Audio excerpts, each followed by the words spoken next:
there's this example of the guy with tremendously bad eczema on his arm, and he's treated by what's a guy who's known as a hypnodermatologist. Yes. And I'd never even heard of those. I'd never even heard of a hypnodermatologist. And I thought that sounds a bit woo. You know, it sounds a bit like this kind of, you know, spirit healing or that kind of stuff. And again, some of that does work. Some of that has demonstrable sort of effects. And so it's kind of, in some sense, it doesn't matter what the interface is if you can persuade the cells to do what you need them to do. Right. But what are your thoughts on that? I mean, if it is the case that some of this Reiki or kind of you know, faith healing stuff can work, because if it gets somebody, you know, if you can directly just speak to, I don't know, the animal self. I don't know. What are your thoughts on this? It's a bit crazy, but any thoughts? Create you know, a chat GPT for the cells. Yeah. yeah. But what do you think about that stuff? Because some people would claim they're already doing this. Yeah, I think the basic fundamental biology is we need to understand what is the code, how our cells and collective of cells storing that information, and again storing in the sense that where is that information, how is it stored, how do they read it, how do they implement it. Once we know that, we can definitely tap into that information to reach the outcomes that we want,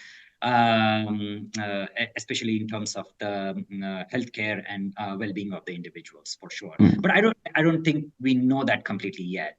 I think we have scratched the surface, but there is a lot more deeper understanding that needs to be had. And Pai, what do you think about some of this stuff about these sorting algorithms, and you know their tendency to do things like sort of delay gratification and things like that, and you know, and there's nothing mysterious about these algorithms. You can sort of look at their basic logic and how they're supposed to operate, and you know, there was one Mike was talking about sort of sorting the numbers. I mean, if we can see basal cognition in systems like that, is life just everywhere? Is everything involved in life? Right. I mean, I would say I am not an expert at all in this area. I wish I had computational background and philosophy background. That remains one of my missed chances, if you will. But my speculation would be that we would need to empirically test it to say yes or no.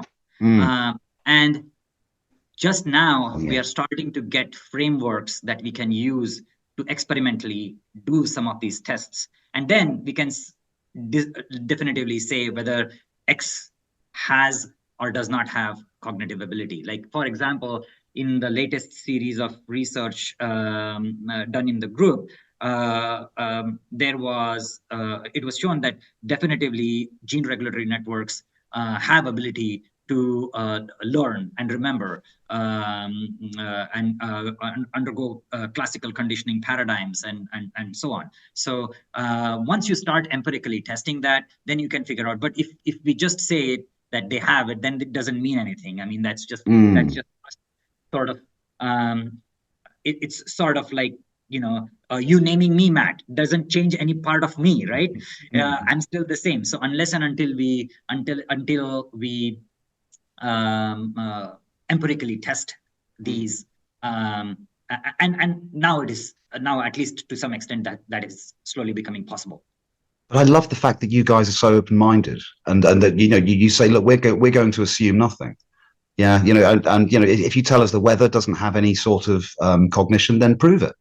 Yeah, or test it. Have you tested it? You know, and so I you know, that's such a refreshing thing, because it seems a million miles away from the very mechanistic, you know, materialistic scientific outlook. You know, everything's like a clockwork universe. I mean, I know we've moved on past that a long way, but it's still, you know, some of those prejudices still, you know, that teleophobia still lives on, doesn't it? And yeah, so it's actually very liberating. It's actually very liberating to be in this place, because you're free to think the way you want, and yeah. You test